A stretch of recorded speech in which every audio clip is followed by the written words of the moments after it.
کیا تم جانتے ہو کہ اللہ کے نزدیک سب سے محبوب عمل کون سا ہے؟ قال قائل الصلاۃ والزکاۃ۔ کسی صحابی نے کہا کہ اللہ کے رسول نماز ہے اور زکوٰۃ ہے۔ محترم حاضرین، آپ کے سامنے سورہ مجادلہ کی ایک آیت کریمہ کا ٹکڑا پیش کیا گیا ہے۔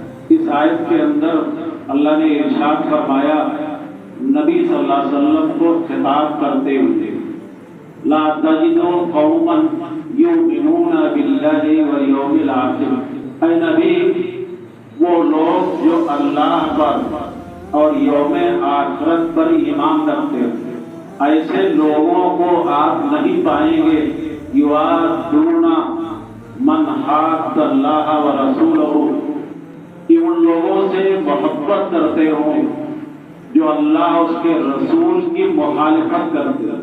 یعنی جن لوگوں کے اندر اللہ اس کے رسول کی مخالفت ہے، ان لوگوں سے مومنین کو آپ کبھی محبت کرتے ہوئے نہیں پائیں گے۔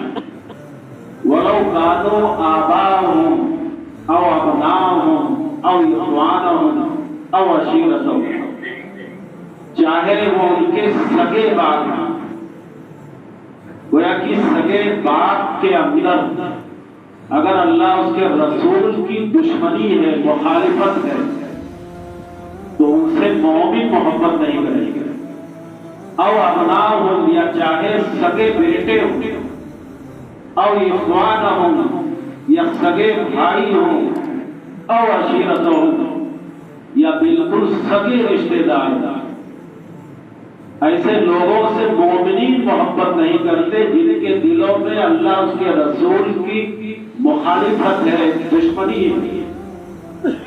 حافظ ابن کثیر رحمہ اللہ اس آیت کی تفسیر میں حضرت سعید بن عبد العزیز ایک مفسر ہے، ان کا قول نقل کرتے ہیں کہ انزلت هذه الآیہ فی ابی عبیدہ بن الجراح، یہ آیت حضرت ابو عبیدہ بن جراح کے بارے میں نازل ہوئی، اور ان کے بارے میں نازل جو ہوئی ہینا قتل اباہ یوم بدر، غزوہ بدر میں انہوں نے اپنے سگے بھائی باپ کو قتل کیا۔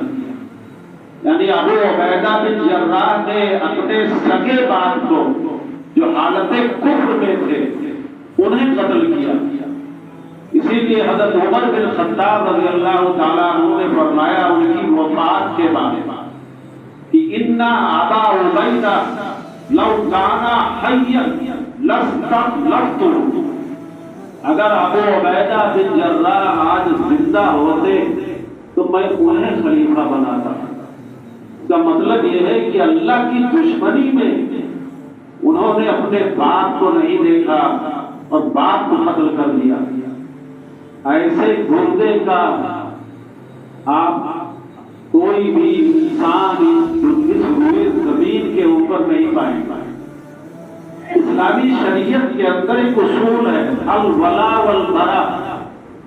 الولا کا مطلب یہ ہے کہ اللہ ہی کے خاطر دوستی اور تعلق رکھا جائے، اور برا کا مطلب یہ ہے کہ اللہ ہی کے خاطر دشمنی رکھی جائے اور بغض رکھا جائے۔ یعنی جو اللہ کے لیے اللہ کے اوپر ایمان رکھتا ہے، اللہ سے محبت کرتا ہے، اس کے نبی سے محبت کرتا ہے، صحابہ سے محبت کرتا ہے، اس سے محبت رکھی جائے، اس سے محبت کی جائے، اور جو اللہ اس کے رسول اور صحابہ سے دشمنی رکھتا ہے اس سے بغض رکھا جائے، عداوت اور دشمنی رکھی جائے۔ اسی لیے حضرت برا بن عازب رضی اللہ تعالیٰ عنہ فرماتے ہیں کہ اللہ کے رسول نے فرمایا کہ اوصف ورل ایمان الحب للہ والبغض للہ، ایمان کی سب سے مضبوط کڑی اللہ ہی کے لیے محبت اور اللہ ہی کے لیے بغض ہے۔ یعنی یہ ایمان کا سب سے اعلیٰ درجہ ہے۔ اسی لیے حضرت ابن عباس رضی اللہ تعالیٰ عنہ کہا کرتے تھے کہ من احب للہ وَأَبْغَضَ لِلَّهِ فَقَدْ ذَاقَ طَعْمَ الْإِيمَانِ، جس نے اللہ ہی کے لیے محبت کی اور اللہ ہی کے لیے دشمنی کی تو گویا کہ ایمان کا مزہ اس نے چکھ لیا۔ وَمَن لَّمْ يَفْعَلْ كَذَلِكَ، اور جس نے ایسا نہیں کیا فَقَدْ حُرِمَ مِن طَعْمِ الْإِيمَانِ، تو ایمان کی لذت سے وہ محروم ہے۔ ایسا شخص ایمان کی لذت سے محروم ہے۔ اور ایک دوسری حدیث میں اللہ کے رسول صلی اللہ علیہ وسلم حضرت ابو ذر غفاری رضی اللہ تعالیٰ عنہ حدیث کے راوی ہیں، فرماتے ہیں کہ صحابہ کرام کو مخاطب کر کے اللہ کے رسول نے فرمایا اتدرون ای العمل احب الی اللہ، کیا تم جانتے ہو کہ اللہ کے نزدیک سب سے محبوب عمل کون سا ہے؟ قال قائل الصلاۃ والزکاۃ، کسی صحابی نے کہا کہ اللہ کے رسول نماز ہے اور زکات ہے۔ وقال قائل، اور کسی نے کہا الجہاد فی سبیل اللہ، اللہ کے رسول اللہ کے راستے میں جہاد کرنا یہ اللہ کے بہت زیادہ محبوب عمل ہے۔ کہا نہیں، اللہ کے رسول نے فرمایا کہ العمل احب العمل الی اللہ، اللہ کے نزدیک سب سے محبوب عمل الحب للہ والبغض للہ، اللہ ہی کے لیے محبت کی جائے اور اللہ ہی کے لیے دشمنی کی جائے۔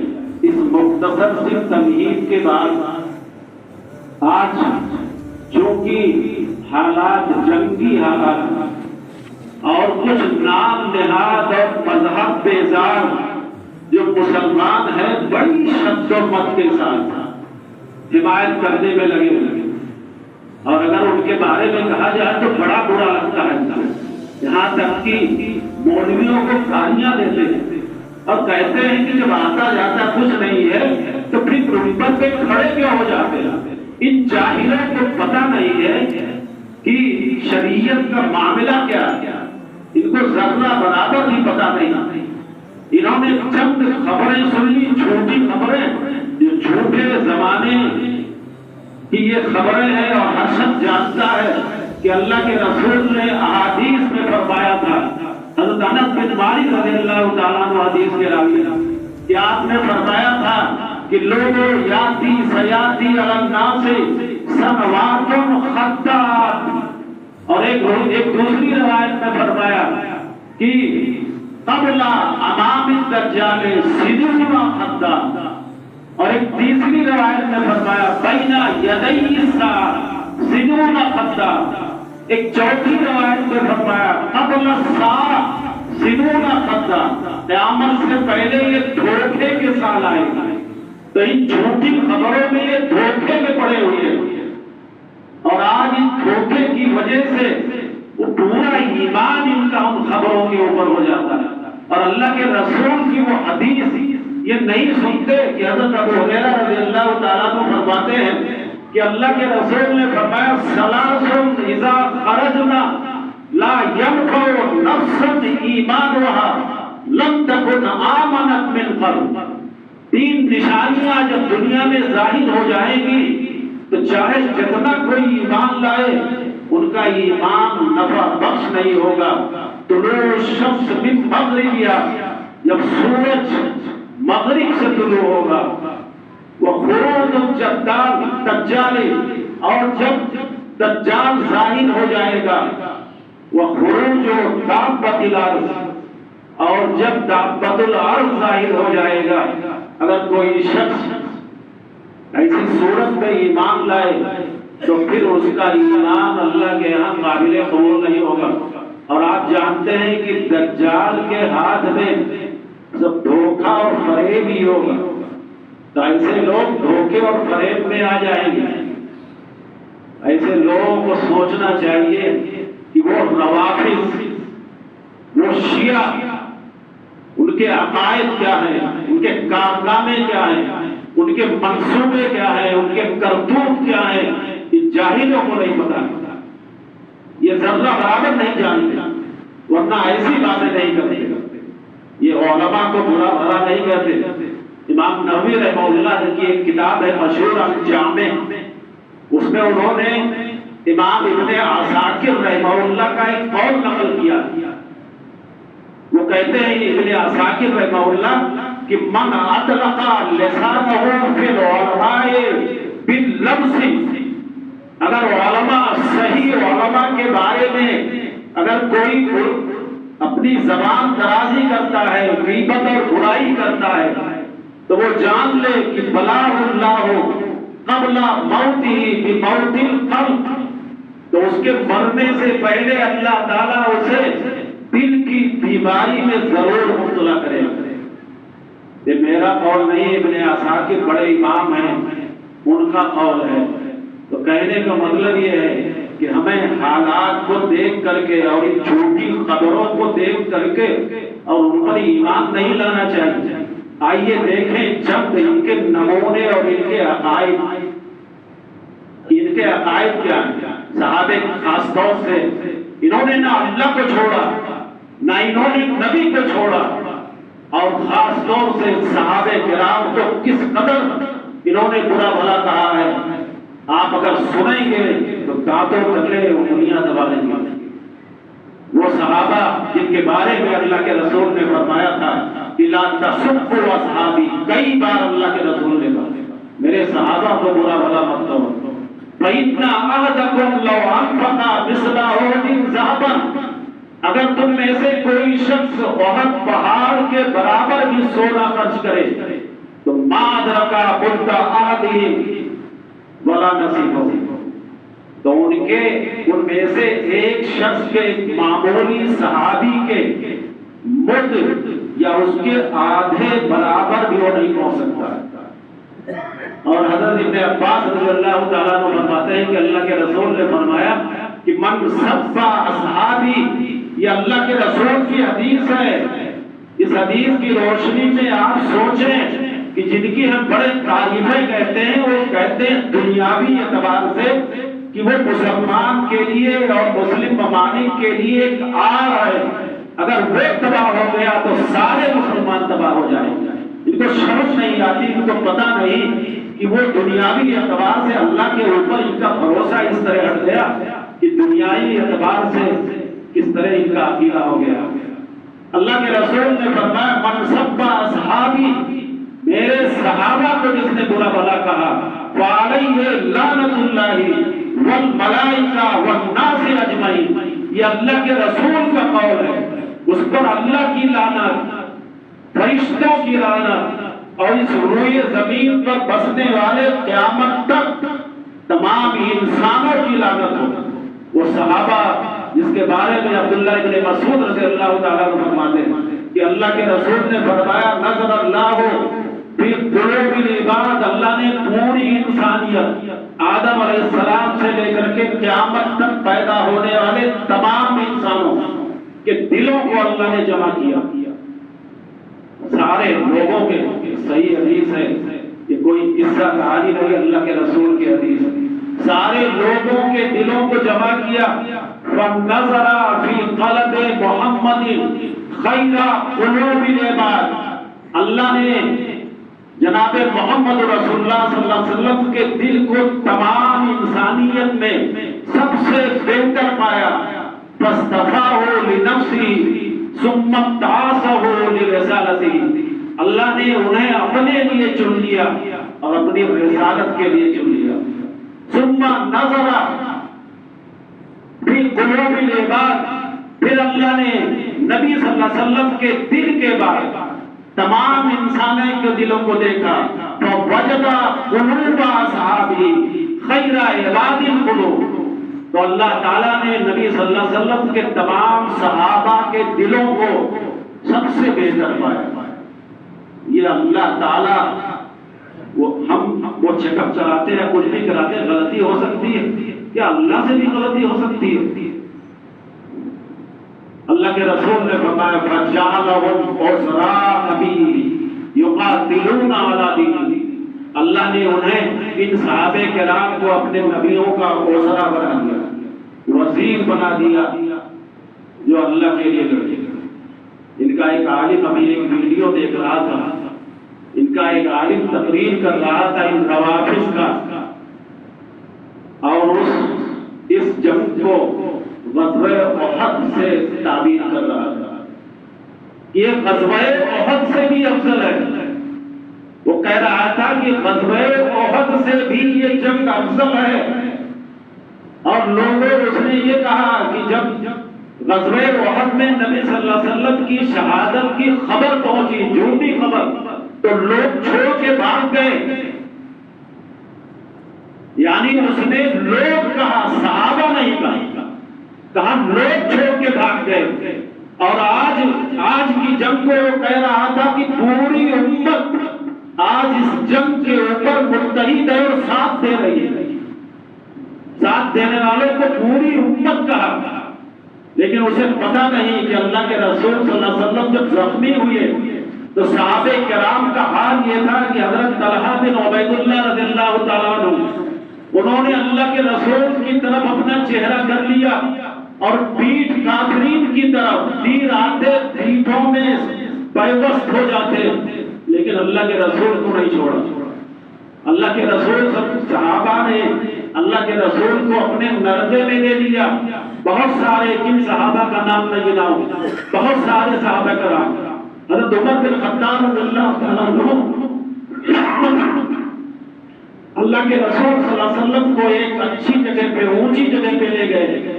ابو سفیان جو اس وقت کافر تھے، ابو سفیان نے زور سے آواز لگائی، افیکا محمد، کیا تمہارے درمیان محمد صلی اللہ علیہ وسلم موجود ہیں؟ صحابہ نے جواب دینا چاہا، اللہ کے رسول نے کہا لا تجیبو، مت جواب دو، خاموش رہو۔ پھر اس نے کہا افیکا ابن ابی قحافہ، کیا تمہارے درمیان ابن ابی قحافہ یعنی ابو بکر ہیں؟ صحابہ نے جواب دینا چاہا، کہا نہیں، جواب مت دو، خاموش رہو۔ پھر اس نے آواز لگائی افیکا عمر بن الخطاب، کیا تمہارے اندر عمر بن خطاب ہیں؟ اللہ کے رسول نے پھر کہہ دیا کہ خاموش رہو۔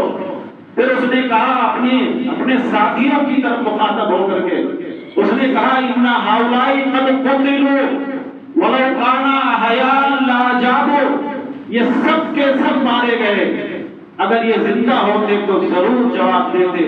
پھر اس نے آواز بلند کی، اعلی الہبل، کئی بار کہا، ہبل آج سب سے بلند ہے۔ اللہ کے رسول نے کہا اب جواب دو۔ اللہ کے رسول نے کہا عجیبو، اور اس کا جواب تو صحابہ نے کہا ما نقول، اللہ کے رسول کیا کہیں؟ اللہ کے رسول صلی اللہ علیہ وسلم نے فرمایا، کہا کہو اللہ اکبر واجب، اللہ سب سے بڑا ہے۔ پھر اس نے کہا کہ لنا عزا ولا عزا لکم، ہمارے لیے تو عزا خود ہے، تمہارے لیے کیا ہے؟ اللہ کے رسول نے کہا کہ اس کا جواب دو، لنا مولانا ولا مولا لکم، ہمارے لیے ہمارا مولا یعنی اللہ ہے، تمہارے لیے کوئی مولا نہیں۔ یہ وہ کہتا ہے جو یہ کہتا ہے کہ سب چھوڑ کے بھاگ گئے۔ اور آپ کو سن کے تعجب ہوگا، ایک عالم، اس کا ویڈیو میرے پاس موجود ہے، ویڈیو اس کا میرے پاس موجود ہے، اگر کسی کو شک ہو تو وہ سن سکتا ہے۔ وہ کہہ رہا تھا قسمیہ اقسم باللہ ان جمیع الکفار افضل من ابی بکر و عمر، اس دنیا کے تمام کفار حضرت عمر اور ابو بکر سے افضل، حضرت ابو بکر اور حضرت عمر سے افضل ہے، یہ اللہ کی قسم کھا کر کے کہہ رہا ہے۔ اور کہہ رہا تھا وہ کافروں کا نام لے کر کے انا شارونا ونیتنیاہو اور دوسرے لوگوں کا من نام نہیں لینا چاہے گا، کہہ رہا تھا افضل الف مرہ من ابی بکر و عمر، یہ سب کے سب آپ جانتے ہیں کہ اس سے پہلے یہود اسرائیل کا جو وزیر اعظم تھا اس کا نام ایک شارون تھا، ان تمام کا نام گنا کر کے وہ کہہ رہا تھا کہ 1000 مرتبہ یہ لوگ حضرت ابو بکر اور عمر سے افضل ہیں۔ اور یہی نہیں بلکہ اس نے کہا ان کلبا شارون افضل من ابی بکر و عمر، شارون کا کتا ابو بکر اور عمر سے افضل ہے۔ ایسے لوگوں کی یہ مسلمان جن کو پتہ نہیں ہے یہ حمایت کرتے ہیں۔ ان کا ایک مشہور امام محمد بن یعقوب الکلیلی جس جس نے بہت ساری کتابیں لکھی ہیں، اس کا کہنا یہ ہے کہ کان الناس علی الردہ بعد وفات النبی صلی اللہ علیہ وسلم، جب نبی صلی اللہ علیہ وسلم کی وفات ہوئی تو سارے صحابہ مرتد ہو گئے سوائے 3 صحابہ کے۔ کسی کو شک ہو تو کتاب، اس کا صفحہ، اس کی جلد میرے پاس موجود ہے۔ صحابہ کرام سب کے سب مرتد ہو گئے تھے سوائے 3 صحابہ کے، حضرت مقداد بن اسود اور حضرت ابو ذر غفاری اور حضرت سلمان فارسی۔ ان 3 صحابہ اور اہل بیت کے علاوہ تمام صحابیات، یہاں تک کہ حضرت عائشہ رضی اللہ تعالی عنہا، سب کے سب مرتد ہو گئی۔ یہ ان کا عقیدہ۔ ان کا ایک بہت بڑا عالم جس کا نام نعمت اللہ الجزائری، جو الجزائر کا رہنے والا تھا، اس نے ایک کتاب لکھی الانوار النعمانیہ۔ اس کتاب میں وہ لکھتا ہے کہ لا نجتمع علی الہ ولا علی نبی ولا علی امام معهم لأنهم يقولون أن الله قال أن محمدا نبيهم الذي استخلف أبا بکر وعمر۔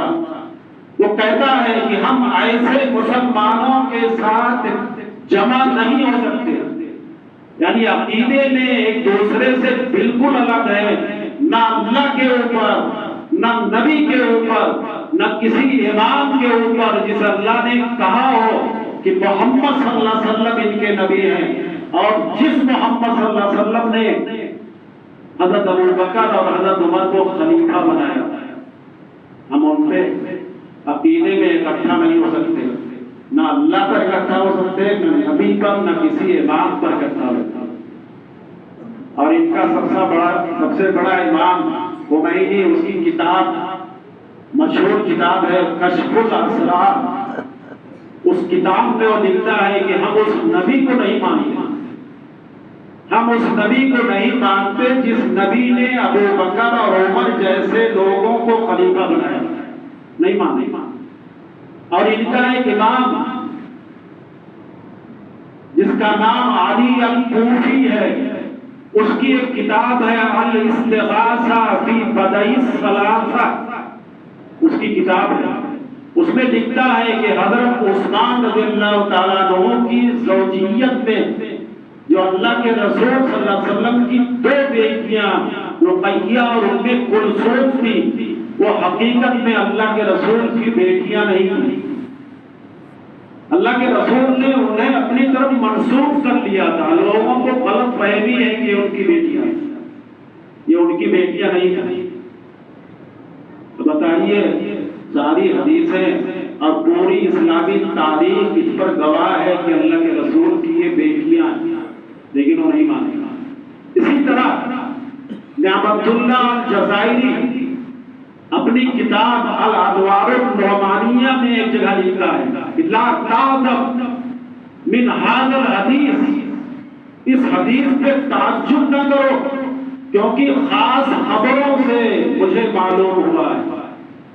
وہ کہتا ہے کہ خاص خبروں سے مجھے معلوم ہوا ہے کہ ابو بکر اور عمر فرعون، حامان اور بت پرستوں کے مانند تھے۔ نعوذ باللہ، فرعون، حامان اور بت پرستوں کے مانند تھے۔ اور ابو بکر جب نماز پڑھتے تو اپنی گردن میں بت لٹکائے رہتے تھے، اللہ کے لیے سجدہ نہیں کرتے تھے بلکہ ان بتوں کے لیے سجدہ کرتے تھے، ان بتوں کے لیے۔ وہ کہتا ہے کہ ان بتوں کے لیے سجدہ کرتے تھے۔ اسی طرح ان کا ایک امام علی الحائری، اس کی ایک مشہور کتاب ہے اثبات الغائب، اس کی مشہور کتاب ہے، اس کے اندر اس نے ایک آیت کا ذکر کیا اور اس آیت کے تعلق سے اس نے لکھا کہ وَنُرِيَ فِرْعَوْنَ وَحَامَانَ وَجُنُودَهُمَا مِنْهُمْ مَا كَانُوا يَحْذَرُونَ۔ اس آیت کے تعلق سے وہ لکھتا ہے کہ میرے شاگرد نے پوچھا یا سیدی من فرعون و حامان، اس آیت میں فرعون اور حامان سے کون لوگ مراد ہیں؟ تو اس نے کہا ابو بکر اور عمر۔ اس نے کہا کہ ابو بکر اور عمر مراد ہیں۔ لوگوں یہ ساری چیزیں ہمیں سوچنا چاہیے۔ ان کا ایک امام مجلسی بڑا مشہور امام ہے، آپ شیعوں کے بارے میں معلومات کریں گے تو آپ کو پتہ چلے گا کہ بڑا مشہور امام ہے۔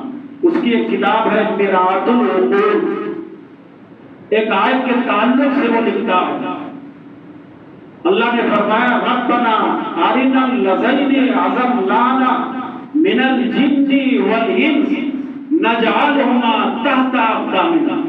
اس آیت کے تعلق سے لکھتا ہے کہ اس آیت میں جن سے مراد حضرت عمر ہے، کیونکہ وہ ولد زنا تھے۔ جب ان کے ماں باپ ہم بستری کرتے تھے تو شیطان شامل رہتا تھا، وہ کہتا ہے شیطان شامل رہتا ہے۔ اور آگے لکھتا ہے وَقَانَا فِي الْمَكْرِ وَالْخَدِيَّةِ كَالشَّيْطَانِ، اور مکر و فریب میں وہ شیطان کی طرح تھا، مکر و فریب میں وہ شیطان کی طرح تھے، یہ کہتا ہے۔ وہ آپ جانتے ہیں کہ شیعوں کے یہاں ایک عید منائی جاتی ہے جس کو کہا جاتا ہے عید غدیر خم۔ یہ جانتے ہیں کیوں منائی جاتی ہے؟ 18 ذی الحجہ کو ہر سال منائی جاتی ہے۔ حضرت عثمان رضی اللہ تعالیٰ عنہ کی شہادت کی تاریخ 18 ذی الحجہ، اسی 18 ذی الحجہ کو 84 سال کی عمر میں قرآن پڑھتے ہوئے حضرت عثمان کو شہید کیا گیا۔ اس میں یہ عید غدیر خم مناتے ہیں۔ اور آپ جانتے ہیں کس نے شہید کیا تھا؟ مالک اشتر نے حضرت عثمان رضی اللہ تعالیٰ عنہ کو شہید کیا تھا۔ اور آپ گوگل پہ سرچ کریں تو ایران کے اندر ایک یونیورسٹی ہے، بہت بڑا درسگاہ ہے جس کا نام ہے درسگاہ مالک بن اشتر، اس کا نام ہے۔ ان کے یہاں ابو بکر اور عمر نام رکھنا شرعاً ممنوع۔ انہوں نے 224 ہجری میں بغداد کی مسجدوں کے اوپر بینر لٹکائے اور اس پر صحابہ کرام کے اوپر لعنت بھیجنے کے کلمات لکھے ہوئے۔ اور آپ جانتے ہیں 317 ہجری میں بحرین سے قرامطہ نے جو شیعہ تھے، انہوں نے خانہ کعبہ کے اوپر حملہ کیا، ہزاروں حاجیوں کو قتل کیا اور حجر اسود چرا لے گئے۔ کئی سالوں کے بعد حجر اسود ان سے لایا گیا، اور ایک بار کا واقعہ نہیں ہے، بہت بار انہوں نے حملہ کیا۔ ایک عالم ان کا کہتا ہے کہ صحابہ کرام پر لعنت بھیجنے کا سب سے بہترین وقت، صحابہ کرام پر لعنت بھیجنے کا سب سے بہترین وقت، وہ کہتا ہے اعلم ان اشرف الامکنہ والمقامات والحالات للعن علیہ، صحابہ پر لعنت بھیجنے کے سب سے بہترین اوقات اور سب سے بہترین جگہ کون سی ہے؟ فی بیت الخلائی علی وقت الاستنجا، جب آپ بیت الخلا میں جائیں اور گندگی کو صاف کر رہے ہو تب ان پر لعنت بھیجی جائے،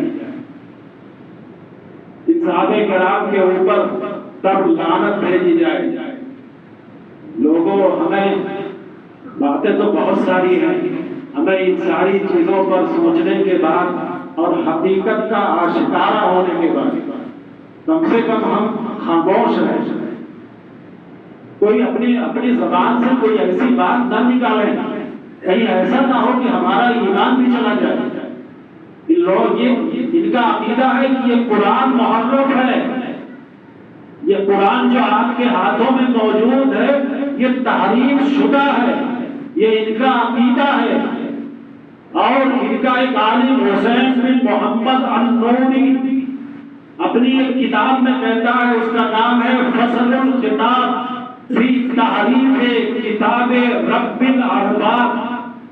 اس کتاب میں یہ کہتا ہے کہ قرآن جو موجودہ قرآن ہے یہ تحریف شدہ ہے، اور اللہ نے جو فرمایا ہے وَلَوْ كَانَ مِنْ عِنْدِ غَيْرِ اللَّهِ لَوَجَدُوا فِيهِ اخْتِلَافًا كَثِيرًا، اگر یہ اللہ کی طرف سے نہ ہوتا تو اس میں بڑا اختلاف ہوتا قرآن میں۔ تو کہتا ہے اختلاف قرآن میں موجود ہے، ایک آیت دوسرے آیت سے ٹکرا رہی ہے، ایک آیت کا مفہوم دوسرے مفہوم سے ٹکرا رہا ہے، اور اس کا کہنا یہ ہے کہ موجودہ قرآن میں تقریباً 6000 سے زیادہ آیت ہے، لیکن اس کا 3 گنا زیادہ قرآن ہے جو ہمارے امام غائب کے بعد۔ امام مہدی کو نہیں مانتے، کہتے ہیں ہمارا امام غائب ہے، وہ بقیہ قرآن لے کے آئے، اور اس کے اندر حضرت علی کی نبوت کا ذکر ہے۔ حضرت علی کے بارے میں ان کا عقیدہ ہے کہ حضرت علی نے کہا انا فرع من فروع الربوبیہ، میں رب کی شاخوں میں سے ایک شاخ ہوں، جیسے عیسائیوں کا عقیدہ حضرت عیسیٰ علیہ السلام کے بارے میں، ایسے ان کا عقیدہ۔ تو وہ کہتا ہے کہ یہ قرآن جو موجود ہے اس کا 3 گنا قرآن ہے، اس میں تقریباً 17,000 سے زیادہ آیتیں ہیں، وہ ہمارے امام غائب لے کے آئے ہیں۔ اور قرآن کو بہت سارے صحابہ کرام نے نبی کی وفات کے بعد بدل ڈالا تھا۔ ہم ان صحابہ کرام کا میں نام نہ کیا گناؤں، بڑے بڑے صحابہ کرام نے قرآن کو بدل ڈالا نبی صلی اللہ علیہ وسلم کی وفات کے بعد۔ ان کا عقیدہ ہے کہ حضرت عائشہ رضی اللہ تعالیٰ عنہا کے اوپر جو تہمت لگائی گئی تھی، جو زنا کا الزام لگایا گیا تھا، وہ باقی ہے، وہ الزام باقی ہے۔ سورہ نور میں جو اللہ نے برات نازل کی، وہ حقیقت میں برات نبی صلی اللہ علیہ وسلم کے لیے تھی، نبی صلی اللہ علیہ وسلم زناکار نہیں تھے، ان کے اوپر وہ الزام باقی ہے۔ اور ان کا کہنا ہے کہ اگر کبھی ہمارا قبضہ ہوا مکہ اور مدینہ کے اوپر تو نبی صلی اللہ علیہ وسلم کے بغل میں جو بت ہے، حضرت ابو بکر اور حضرت عمر ان بتوں کو اکھاڑ پھینکیں گے اور حضرت عائشہ کی لاش کو نکال کے رجم کریں گے۔ یہ ان کا عقیدہ۔ حضرت عمر بن خطاب کو ایک معمولی علم رکھنے والا جانتا ہے کہ ابو لؤلؤ فیروز نے قتل کیا تھا، اس کا مزار بابا شجاع الدین ابو لؤلؤ فیروز کے نام سے موجود ہے۔ آپ گوگل پہ سرچ کریں، وہ مزار موجود ہے اور اس کی زیارت کرتے ہیں، اس کی لوگ زیارت کرتے ہیں۔ اس کے علاوہ بہت ساری چیزیں ہیں۔ انہوں نے اہل بیت کو بھی نہیں چھوڑا۔ حضرت ابن عباس اور حضرت عباس رضی اللہ تعالیٰ عنہما دونوں اہل بیت میں تھے۔ ایک چچا ہیں، ایک چچا کے بیٹے ہیں، ان کے بارے میں ان کا ایک امام جس کا نام محمد بن یعقوب الکلیمی ہے، وہ کہتا ہے کہ اللہ نے جو فرمایا من قاما ومن کانا فی ہذہ اعما فہو فی الآخرۃ اعما واضل سبیلا، جو اس دنیا میں اندھا ہے وہ آخرت میں بھی اندھا ہوگا اور بڑا گمراہ ہوگا۔ اللہ نے یہ آیت کافروں کے بارے میں نازل کی، اور وہ کہتا ہے کہ ابن عباس کا کیا خیال ہے؟ اس سے مراد ابن عباس اور حضرت عباس، یعنی دنیا میں بھی وہ اندھے ہیں، صحیح راستے پہ نہیں ہے، اور آخرت میں بھی صحیح راستے پہ نہیں ہوگا اور وہ گمراہ ہیں۔ ان کا ایک عقیدہ ہے تقیہ۔ تقیہ کا مطلب یہ ہے کہ اندر کی بات کو ظاہر نہ کرنا، جیسے منافقین، اور ظاہر میں یعنی مکر و فریب، اندر کچھ ہو باطن کچھ ہو، جیسا دیس ویسا بھید۔ یہ ان کا عقیدہ ہے ہر رافضہ کے اندر، یعنی روافض کے تمام دلوں میں یہ چیز پائی گئی۔ کہنے کا مطلب یہ، اس کے علاوہ بہت ساری چیزیں ہیں، ساری چیزیں نہیں آ سکتی۔ ان تمام چیزوں اور ان حقائق کے بعد اب اگر کوئی عالم کو گالی دے اور یہ کہے کہ کچھ نہیں جانتا، اور ممبر پہ کیسے کھڑا ہو جاتا ہے، اور کوئی یہ کہے کہ وہ قلعہ ہے مسلمانوں کے لیے، کوئی یہ کہے کہ وہ فلاں ہے، یہ ہے، وہ ہے، تو ایسے لوگوں کو اللہ سے پناہ مانگنا چاہیے، اپنے ایمان کی خیر کرنی چاہیے۔ اللہ تعالیٰ سے دعا ہے کہ اللہ تعالیٰ ہمیں صحیح عمل اور صحیح سمجھ کی توفیق عطا فرمائے۔ وآخر دعوانا أن الحمد لله رب العالمين. أقول قولي هذا وأستغفر الله لي ولكم ولسائر المسلمين فاستغفروه من كل